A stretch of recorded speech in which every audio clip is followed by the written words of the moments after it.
ऐसा कार्य जो तेरी किस्मत बदल देगा। मेरी बात ध्यान से सुन। यहाँ से दाहिनी दिशा की ओर चले जाओ। दाहिनी दिशा में एक भयानक जंगल का रास्ता प्रारंभ होता है। वही रास्ता तुझे एक विचित्र किले तक ले जाएगा। किला? कैसा किला? वो ऐसा किला है जहाँ एक राक्षस का शासन है। उसी किले में एक राजकुमारी कैद है। तुझे उसी राजकुमारी से मिलना होगा। जब तू उसे देखेगा तो वो पिंजरे में बंद मिलेगी और तुझसे कहेगी कि उसे आजाद कर दे। बदले में वो तुझे अपार धन संपत्ति देगी और यही तेरी तकदीर बदलने का मार्ग होगा। ये सुनकर शंकर के होश उड़ गए। ओ, ये बताओ, आखिर राजकुमारी को कैद किसने किया? क्या राक्षस ने? बस इतना जान ले कि वही राक्षस इस सब के पीछे है और अगर तू राजकुमारी को आजाद कर पाया तो तेरी तकदीर के सितारे पलट जाएंगे। अच्छा, तुम तो ऐसे कह रहे हो जैसे राक्षस नहीं कोई बकरी हो गया हो और मैं उसको आसानी से हरा दूंगा उसका टेटुआ दबा के। गजब बात करते हो। अरे मैं लोहार हूँ, लोहार, कोई योद्धा नहीं हूँ। तू कर सकता है, मुझे तुझ पर विश्वास है और मैं तुझे उपाय भी बताता हूँ। तोता गहरी आवाज में बोला और शंकर को उपाय समझाने लगा। किले के दूसरे दरवाजे से कुछ दूर उत्तर दिशा में एक विचित्र तालाब है। रात के समय उस तालाब का पानी सफेद चांदनी में चमकने लगता है। वही पानी राजकुमारी की बेड़ियां तोड़ सकता है। अगर तू उस पानी को लेकर राजकुमारी को पिला देगा तो वो राक्षस की कैद से आजाद हो जाएगी। ओ, तो ये तो बहुत आसान है। उस तालाब से पानी लाना है। मगर ये बताओ, क्या वाकई में मैं ये कर लूंगा? तुझे आसान लग रहा है? वही तालाब तो राक्षस का वास स्थान है। कोई भी उस तालाब से पानी लेकर नहीं लौट पाया। वहाँ सैकड़ों मनुष्यों के कंकाल पड़े हैं जो इस बात की गवाही देते हैं कि जो वहाँ गया मारा गया। शंकर का चेहरा डर से पीला पड़ गया। ओ, तो इसका मतलब मेरी मौत निश्चित है? नहीं नहीं नहीं नहीं, डरो मत। मैं तुझे एक उपाय बताता हूँ। राक्षस के पास एक विचित्र कड़ा है जो हल्का सा टूटा हुआ है। तो उससे कहना कि तू लोहार है और उसका कड़ा ऐसे जोड़ सकता है मानो कभी टूटा ही ना हो। राक्षस तेरी बात सुनकर प्रसन्न हो जाएगा और तुझे वो कड़ा दे देगा। तो उसे ठीक कर देना और वापस लौटा देना। राक्षस तुझसे प्रसन्न होकर तुझे पानी दे देगा। ओ, लेकिन ठीक करने के लिए औजार वौजार भी तो चाहिए होगा ना? दांत से थोड़ी ठीक कर पाऊंगा। बिल्कुल ठीक कहा। पहले गांव लौटकर अपने औजार ले आओ, फिर उस भयानक जंगल की ओर निकल जाना। जब तू तालाब का पानी ले आएगा मैं तुझे फिर से मिलूंगा। शंकर गहरी सोच में डूब गया। सामने दो रास्ते थे, या तो हार मानकर अपनी मौत स्वीकार कर ले या फिर एक असंभव कार्य को आजमाकर तकदीर बदल दे। सोच ले लोहार, अगर तूने ये कार्य कर लिया तो तेरी किस्मत बदल जाएगी। राजकुमारी तुझे अपार धन संपत्ति देगी। लेकिन अगर तूने इनकार कर दिया तो राजा सूरज तेरा वध कर देगा और तेरी पत्नी विधवा हो जाएगी। फैसला तेरे हाथ में है। हाँ, ठीक है, मैं ये कार्य करूंगा। तो जा अपने औजार ले आ, मैं तेरा यही इंतजार करूंगा। शंकर तुरंत अपने गांव की ओर लौटा। वो अपनी दुकान पहुंचा और कुछ औजार उठाकर तैयार हो गया। वापसी के रास्ते में उसे गांव का मुखिया मिल गया। अरे शंकर, देख भाई, तुझे गांव में कोई काम नहीं देगा। लगता है दूसरे गांव जाकर लोहारीगिरी करने चला है। लेकिन मान ले, चाहे कुछ भी कर ले, तू 1 महीने में 10,000 मुद्राएं तो नहीं जुटा पाएगा। शंकर ने मुखिया की बातों का कोई जवाब नहीं दिया। वो चुपचाप जंगल की ओर बढ़ता चला गया और उसी जगह जा पहुंचा जहां तोता उसका इंतजार कर रहा था। मुझे पता था कि तू जरूर लौटेगा। चल अब देर मत कर, समय कम है और तुझे उस तालाब तक पहुंचना ही होगा। शंकर अपने औजार लेकर तोते की बताई दिशा में निकल पड़ा। सामने था एक घना और भयानक जंगल। हे भगवान, ये कैसा जंगल है? चारों तरफ अजीब सी खामोशी पसरी हुई है। तभी झाड़ियों में खड़खड़ाहट हुई। शंकर चौंक पड़ा। हाँ, अरे कौन है वहाँ पे? हाँ, शायद मेरा वहम होगा। अचानक पेड़ों से उल्लू की डरावनी आवाज गूंजने लगी। हे भगवान, ये आवाजें, ये अंधेरा, दिल कांप रहा है। शंकर, डरना नहीं है। आर्या पार की लड़ाई है। अगर मैंने हिम्मत छोड़ी तो मेरी किस्मत कभी नहीं बदलेगी। कठिन सफर के बाद अंततः शंकर उस रहस्यमयी किले तक पहुंच गया। अरे बाप रे बाप, ये कैसा किला है? इतना सन्नाटा, लगता है सदियों से यहाँ कोई आया ही नहीं।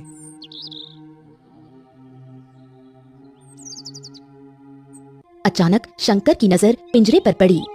वर्षों बाद कोई मनुष्य मेरी आंखों के सामने आया है। कौन हो तुम? मैं शंकर हूँ, एक साधारण लोहार, लेकिन तुम्हें आजाद करने आया हूँ। अगर तुमने मुझे आजाद कर दिया तो मैं तुम्हें इतना धन और वैभव दूंगी जिसकी तुमने कल्पना भी नहीं की होगी। तुम्हें फिर कभी किसी चीज की कमी नहीं होगी। चिंता मत करिए राजकुमारी, मैं पूरी ताकत लगा दूंगा आपको छुड़ाने में। राजकुमारी को भरोसा दिलाकर शंकर किले के पिछले हिस्से की ओर निकल पड़ा। दूसरी तरफ जंगल में अंधेरा गहराता जा रहा था। बाप रे, इतना सन्नाटा, लगता है हर पेड़, हर छाया मुझ पर नजर रख रही है, पर मुझे भी हार नहीं माननी है।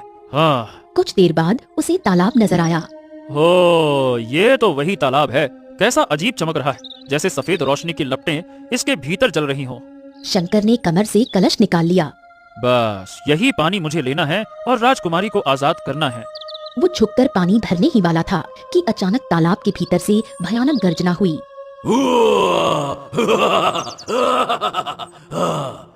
अरे बाप रे, ये कैसी आवाज थी? कौन है? कौन है वहाँ पे? तालाब की गहराइयों से एक भयंकर शक्ति जाग उठी। ये देखकर शंकर डर गया। अगले ही पल तालाब के अंदर से एक राक्षस प्रकट हुआ और क्रोधित अवस्था में शंकर की ओर देखकर बोला, तेरी हिम्मत कैसे हुई मेरे तालाब का पानी लेने की? क्या तुझे पता नहीं कि ये तालाब मेरा है? चल बता, कौन है तू? मेरा नाम शंकर है और मैं एक लोहार हूँ। लोहार का नाम सुनकर राक्षस चौंक गया।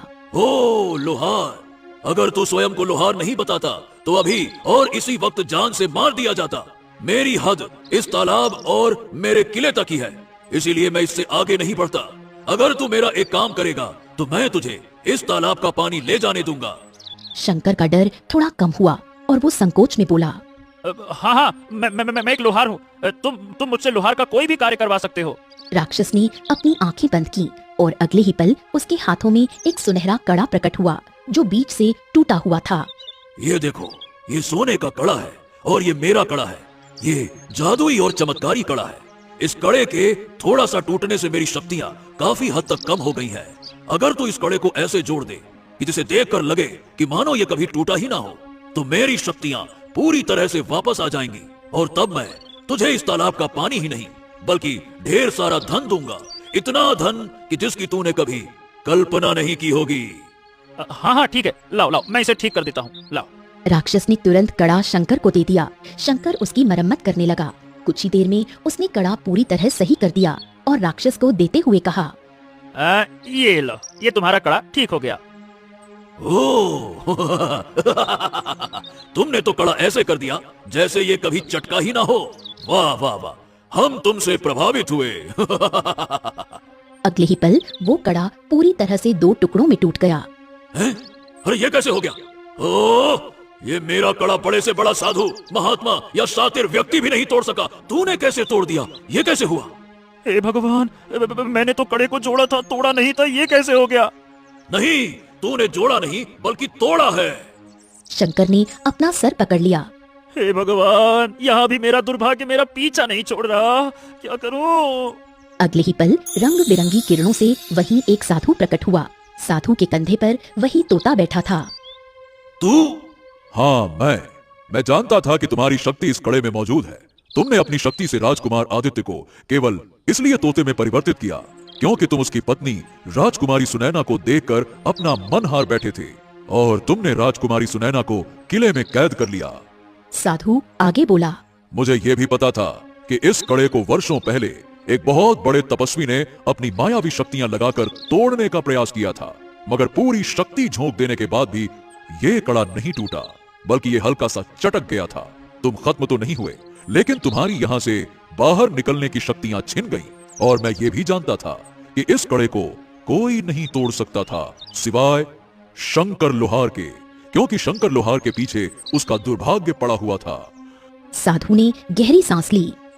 हाँ शंकर, जब भी मेहनत से कोई अच्छा कार्य करता है तो उसका उल्टा हो जाता है। शंकर ने मेहनत से तुम्हारे कड़े को जोड़ा था, लेकिन बदकिस्मती से तुम्हारा कड़ा टूट गया। इसी कारण शंकर का पीछा कर रहा दुर्भाग्य समाप्त हो गया।